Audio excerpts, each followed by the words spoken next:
বন্ধুরা, বাঙালি কুকিং এ সবাইকে স্বাগত। সবাই ভালো আছো, আমিও ভালো আছি। আজকে আমি একটা নাস্তার রেসিপি বানাচ্ছি। আপনারা দেখুন প্রথম থেকে পুরো শেষ অবধি। দেখা শুরুতে একটা লাইক দিয়ে দিবেন, ভালো লাগলে সাবস্ক্রাইব করে পাশে থাকবেন। নাস্তাটা যতটা টাইম কম লাগবে আর খেতেও খুব সুন্দর টেস্টি, পুরো অল্প টাইমের মধ্যে খেতে খুব সুন্দর লাগে। এখানে আমি এক বাটি সুজি নিয়েছি। এই বাটিটার আমি এক বাটি যে কোনো একটা মাপ নিয়ে নেবেন, সেই বাটির মাপেতে সবকিছু দিলে ঠিক হয়ে যাবে, ভালোভাবে নাস্তাটা বানানো যাবে। দেখুন এখানে আমি সুজিটা নিয়ে নিয়েছি, আর এখানে আমি সুজিটা নিয়েছি যে এটা বারিক সুজি নিয়েছি, আর মোটা সুজি হলে এটা মিক্সারেতে একটু ঘুরিয়ে নিতে পারেন। ঘুরিয়ে নিলে কি তাড়াতাড়ি ভালোভাবে মিশে যাবে সবকিছু। আর এখানে আমি হাফ বাটি বেসন নিয়েছি, ওই বাটিটার মাপেরই আমি হাফ বাটি বেসন নিয়েছি।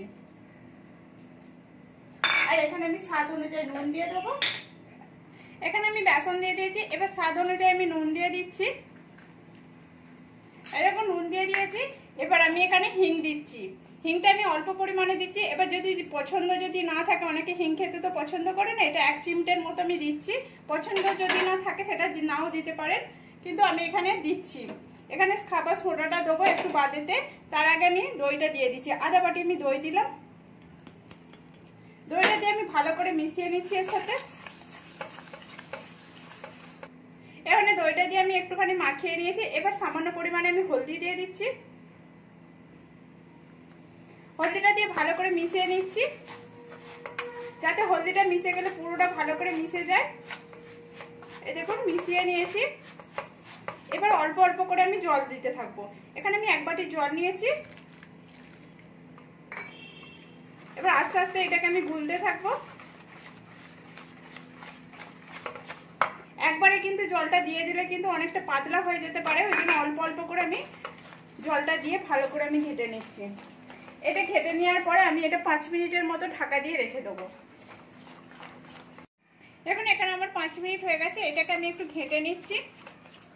আর এটাকে কিন্তু আমি খুব পাতলা করব না, খুব পাতলা করলে কিন্তু হবে না, আর খুব পুরো করলেও হবে না। এর মধ্যে এবার আমি সোডা দিয়ে দিচ্ছি, খাবার সোডা দিয়ে দিচ্ছি 1 চামচের মতো,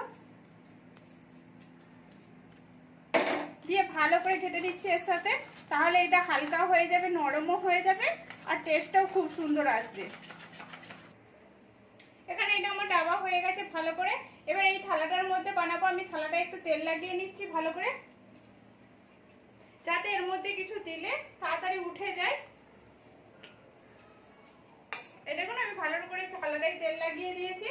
এখানে আমি জল গরম বসিয়ে দিয়েছি, জলটাও গরম হচ্ছে।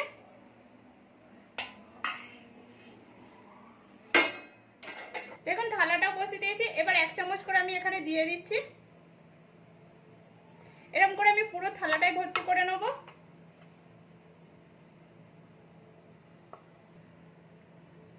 এর মতো আমি ঢেকে রেখে দেবো। এটা 5 মিনিট ঢেকে রেখে দিচ্ছি। এখানে আমার 5 মিনিট হয়ে গেছে। এই দেখুন আমার এটা হয়ে গেছে। এটা এবার আমি তুলে নিচ্ছি।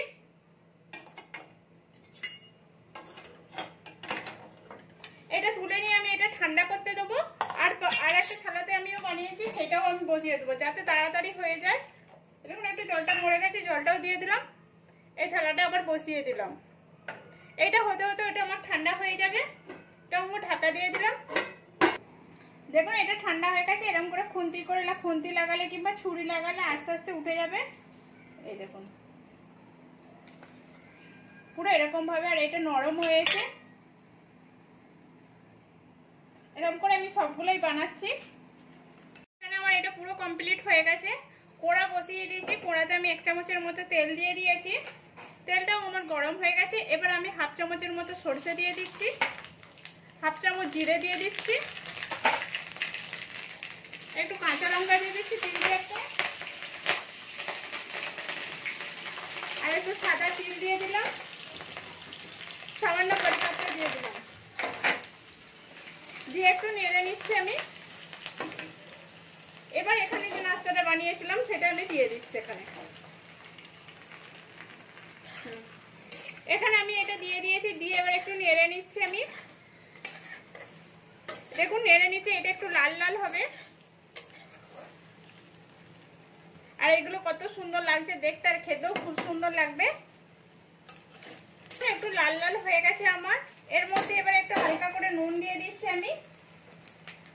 গ্যাসটা একটু কমিয়ে অল্প করে একটু নুন দিয়ে দিচ্ছি আমি। আর একটু চিলি ফ্লেক্স দিয়ে দিচ্ছি, 1 চামচের মতো আমি চিলি ফ্লেক্স দিয়ে দিচ্ছি।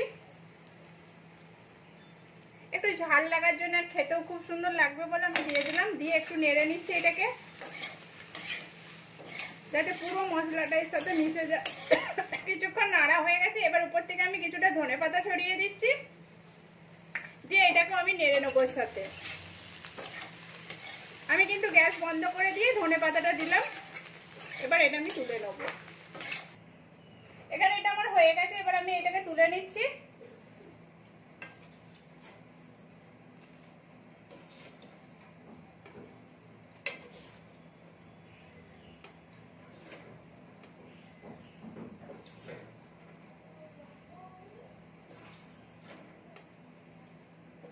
এই দেখুন, আর এইটা তো গরম গরম খেতে খুব সুন্দর লাগে।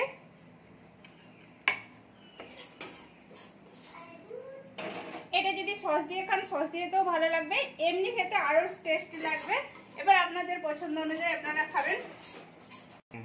দেখুন এখানে আমার পুরো কমপ্লিট হয়ে গেছে। এটা কেমন হয়েছে আমি সেটাও দেখাচ্ছি। এই দেখুন,